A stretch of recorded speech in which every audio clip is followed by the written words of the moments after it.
అందరికీ నమస్కారం. ఇప్పుడే అందిన వార్త.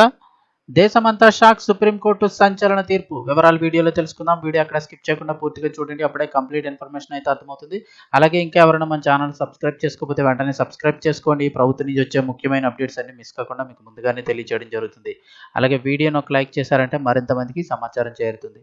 ఇంక వివరాల్లోకి వెళ్ళిపోదాము. ఇస్లామిక్ స్టేట్ దాని అనుబంధ ఉగ్రవాద సంస్థలపై చట్ట వ్యతిరేక కార్యకలాపాల నిరోధక చట్టం యుఏపిఏ కింద కేంద్ర ప్రభుత్వం నిషేధం విధించడాన్ని సవాల్ చేస్తూ దాఖలైన పిటిషన్పై సుప్రీంకోర్టు జనవరి 22న వాదనలు విననుంది. దీనిపై న్యాయమూర్తులు జస్టిస్ సూర్యకాంత్, జస్టిస్ ఉజ్జల్ బుయాన్గార్లతో కూడిన సుప్రీంకోర్టు ధర్మాసనం విచారణ జరుపుతోంది.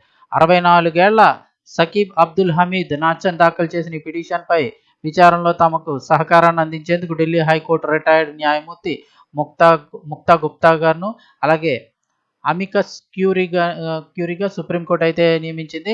నాచన్ 2023 డిసెంబర్లో జాతీయ దర్యాప్తు సంస్థ ఎన్ఐఏ అరెస్ట్ చేసింది.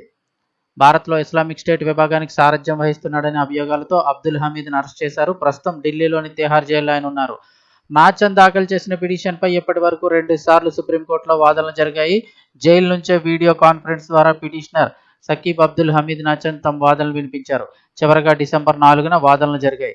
అసలు ఈ పిటిషన్ ఎందుకు వేశారని చూస్తే, సకీబ్ అబ్దుల్ హమీద్ నాచన్ గతంలో నిషేధిత సంస్థ student Islamic movement of India general సెక్రటరీగా పనిచేశారు. 2002-3లో ముంబైలో జరిగిన 3 బాంబు పేలుళ్ల కేసులో నాచన్ దోషిగా తేలడంతో జైలు శిక్ష పడింది.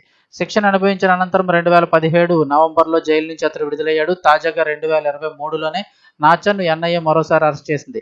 అతడికి ఇస్లామిక్ స్టేట్ ఉగ్రవాద సంస్థతో సంబంధాలు ఉన్నాయని ఆరోపించింది. ఈ నేపథ్యంలో భారత్లో ఐఎస్, దాని అనుబంధ ఉగ్రవాద సంస్థలపై బ్యాన్ను సవాల్ చేస్తూ సుప్రీంకోర్టును అబ్దుల్ హమీద్ నాచన్ ఆశ్రయించాడు. ఐఎస్, దాని అనుబంధ ఉగ్ర సంస్థలపై భారత ప్రభుత్వం విధించిన బ్యాన్ అనేది కొన్ని సైద్ధాంతిక భావజాలాలను, పవిత్ర ఖురాన్లోని కొన్ని నిర్దిష్ట పదజాలాలను, ఖలీఫా వ్యవస్థను లక్ష్యంగా చేసుకునేలా ఉందంటూ అతను ఆరోపించాడు. ఇప్పుడు దీనిపై 22న వాదనలు అయితే జరగనున్నాయి.